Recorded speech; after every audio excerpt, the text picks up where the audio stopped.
성도 여러분, 월요일 아침이 되었습니다. 바이러스로 인하여서 삶의 무게가 많이 힘들고 또 어려우리라 생각되지만 하루하루 말씀으로 이겨나가시고 승리하는 하루가 되시기를 소망합니다. 오늘 말씀은 마가복음 12장 18절에서 34절까지의 말씀입니다. 여러분들 앞뒤로 말씀을 잘 묵상하시면 감사하겠습니다. 제가 일전에 읽었던 책 중에 솔제니친의 글처럼 진리가 온 세상보다 더 무겁다라는 표현이 있습니다. 나이가 들고 세월이 흐를수록 참 이 문장이 가져다 주는 이 진리와 무게감은 부인할 수가 없습니다. 우리는 진리 앞에서 겸손해질 필요가 있습니다. 진리가 너무 깊고 넓어서 우리의 짧은 지식으로 다 이해할 수 없고 또 그 깊이를 헤아릴 수 없기 때문에 우리는 진리 앞에 겸손해질 이유가 있습니다. 오늘 그 예루살렘에 예수님이 입성하실 때에도 수많은 사람이 예수님을 보고 겸손하지 못했던 것 같고요. 그 다음에 자기만의 이해로 그분을 이해한 것을 볼 수가 있습니다. 예루살렘에 입성하실 때 많은 사람들이 호산나라고 그를 칭송하였지만은 그러나 저마다의 인생들이 예수님을 보는 각도와 이해의 크기는 달랐던 것을 알 수 있어요. 마가는 오늘 마가복음 11장 10절에 보면 그들의 마음 속에 있는 것을 헤아리는 것을 볼 수 있습니다. 제가 마가복음 11장 10절 말씀을 읽어보겠습니다. 찬송하리로다 오는 우리 조상 다윗의 나라여 가장 높은 곳에 호산나 하더라. 여기 마가가 주목한 단어, 또 마가만이 독특한 표현을 쓴 문장 하나가 있는데 그것은 우리 조상 다윗의 나라여 라고 하는 단어입니다. 호산나 외쳤던 수많은 군중들의 마음속에 정치적 메시아 예수 그리스도를 대망하였던 사람들의 심성, 신비를 꿰뚫어 보는 그 외침 소리입니다. 자, 여러분 이 외침 소리를 듣고 주변에 많은 사람들이 심기가 불편했을 것입니다. 그 중에 기득권 지도층들이 있었죠. 왜냐하면 많은 사람들이 예수를 정치적 지도자로 다시 우리를 로마의 압제로부터 또 민중의 해방의 대사역을 회복시킬 그 메시아로 기억했기 때문에 지도자들을 갈아치울 그런 열망들을 발견했던 것입니다. 그러니까 자기의 지위와 위치가 위태했을 뿐만 아니라 리더십도 땅에 떨어지는 아주 절묘한 타이밍에 있었기 때문에 예수님을 바라본 수많은 지도층들이 예수님을 자기의 계획과 생각과 음모로 그를 나락으로 떨어뜨리는 공약들을 세웠던 것입니다. 여러분 그 중에 사두개인들이라는 사람들이 있습니다. 이 사두개인들은 오늘 예수님을 어떻게 접근을 하냐면 18절 말씀 보세요. 부활이 없다 하는 사두개인들이 예수께 와서 물어 이르되 예수님께 부활에 관련된 부분으로 예수님을 걸려서 넘어뜨리려고 했던 음모를 볼 수 있습니다. 뭐라고 질문하냐면은 19절 선생님이여 모세가 우리에게 써주기를 어떤 사람의 형이 자식이 없이 아내를 두고 죽으면 그 동생이 그 아내를 취하여 형을 위하여 상속자를 세울지니라 하였나이다. 7형제가 있었는데 마지가 아내를 취하였다가 상속자가 없이 죽고 둘째도 그 여자를 취하였다가 이렇게 쭉 하나의 스토리를 가지고 예화를 가지고 예수님을 걸려 넘어뜨리려고 했던 부분입니다. 여러분 이것은 신명기에 나온 계대 결혼법이라고 하는 것이고요. 다른 말로 표현하면 수혼법이라고 하는 것인데 이 법은 남편과 결혼한 한 아내가 자식이 없는 상태에서 남편이 갑자기 죽어버렸을 때에 이 여인이 앞으로 살아갈 일이 막막했을 것입니다. 그러니까 이 법은 여인의 존재를 보호하기 위한 보호법이었어요. 뿐만 아니라 남편이 죽고 나니까 그가 가졌던 기업과 땅이 있지 않습니까? 여러분 가나안 땅에 들어갈 때는 그 땅을 사고 팔 수가 없는 개념이었습니다. 그러니까 고대 근동 지방에서 남편이 죽었을 때에 그 땅의 기업을 잇게 하는 것은 바로 그 믿음의 자손, 가문이 계속 이어지도록 하기 위하여 형제들이 결혼하게끔 하는 이 고대 근동의 독특한 결혼 방식이었습니다. 여러분이 이 법의 근간, 의도는 뭐라고요? 그 연약한 여인에게 초점이 맞춰진 것이 바로 계대 결혼법입니다. 그런데 이들은 신명기의 법을 가지고 예수님에게 자기들이 생각한 부활이 없다는 논리를 가지고 그 계대결혼법으로 엉뚱하게 질문하는 것을 볼 수가 있어요. 사실 그 논리가 이 논리가 아니죠. 계대결혼법은 부활에 관한 개념이 아닙니다. 참 이들이 가졌던 이 엉뚱한 생각이 참 얼마나 추하고 악한지 모릅니다. 그것에 대해서 주님이 말씀하시는 것이 오늘 본문이죠. 24절 말씀 봅시다. 너희가 성경도 하나님의 능력도 알지 못함으로 오해함이 아니냐. 너희는 성경도 잘 모르고 하나님의 능력, 하나님의 의도도 잘 모른다 하면서 부활에 대해서 말씀하십니다. 25절 같이 한번 읽어봅시다. 25절 사람이 죽은 자 가운데서 살아날 때에는 장가도 아니가고 시집도 아니가고 하늘에 있는 천사들과 같으니라. 자, 우리가 부활하여 하나님의 나라에 당도할 때 아주 독특한 방식으로 여기 우리의 존재가 변한다는 것입니다. 메시지 성경에 보면 그때 사람들은 천사들처럼 되어서 최고의 기쁨과 친밀감을 나눌 것입니다. 그러니까 우리가 죽어서 가는 그 나라는 이런 친족의 개념도 혹은 촌수의 개념도 다 사라지고 하나님 앞에서 천사들처럼 하나님과 기쁨과 친밀감을 누린다.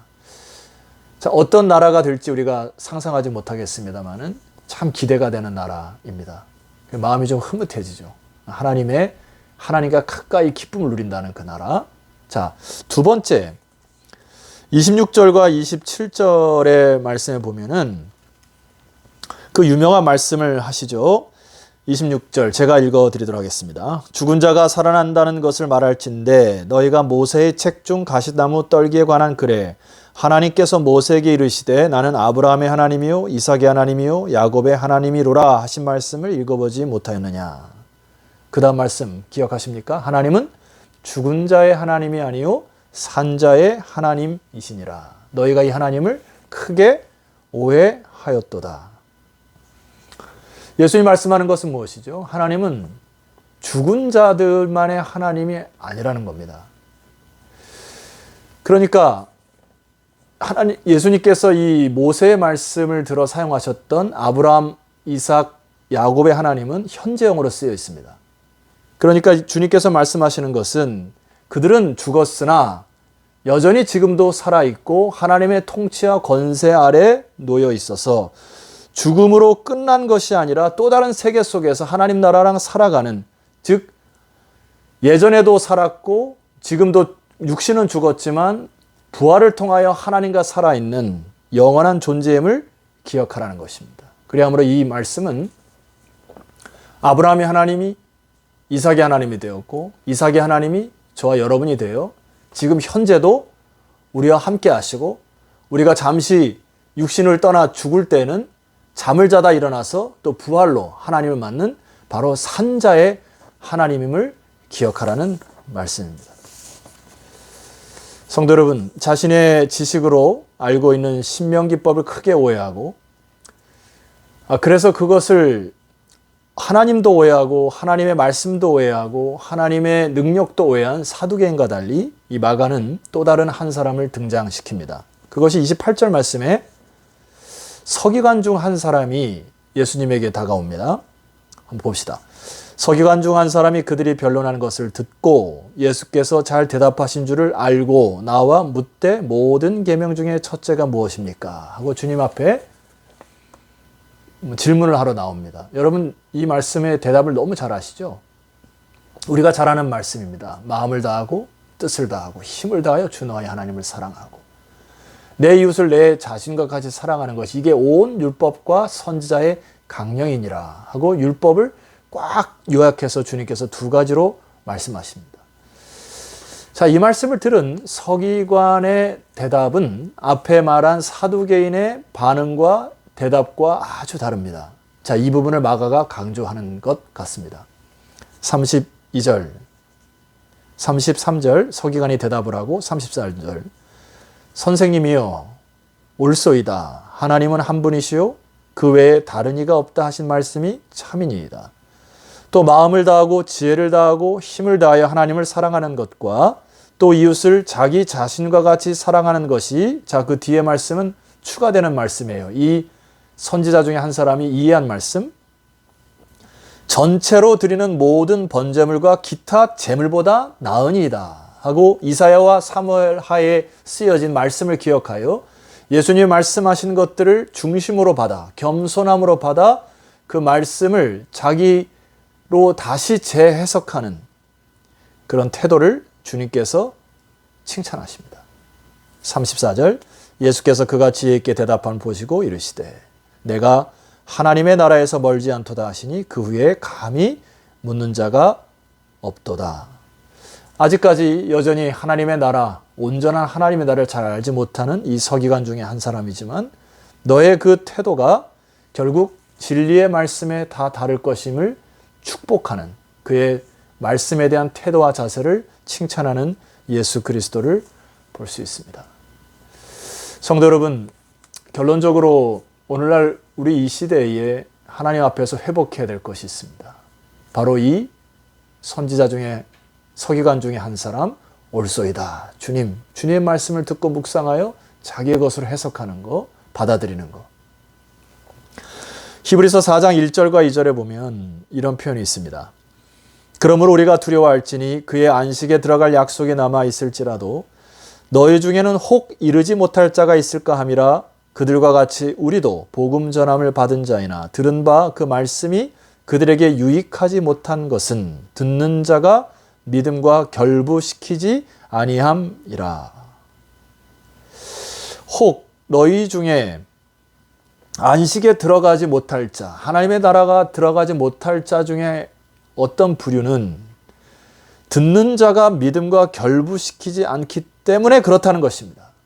그럼 이것을 뒤집어야 하겠죠. 오늘 이 선지자 중에 한 사람, 말씀이 들려질 때에 그것을 나의 반응과 겸손으로 믿음과 결부시켜 그것이 유익하게 될 때까지 힘쓰고 애쓰는 것, 이것이 바로 우리 그리스도인임을 기억하셔야 합니다. 결론적으로 하나님은 죽은 자의 하나님이 아니십니다. 아멘이십니까? 지금도 살아계시고 역사하시고 여러분을 눈동자같이 감찰하시고 지키시고 보호하시고 아브라함의 하나님, 이삭의 하나님, 야곱의 하나님, 오늘 저와 여러분의 하나님, 그 하나님을 묵상하여 오늘도 살아있는 믿음을 회복하는 믿음의 반석의 성도들이 되시기를 주의 이름으로 축원합니다. 기도드립시다. 하나님 아버지, 수많은 사람들이 예수 그리스도를 쫓아가는 태도가 있지만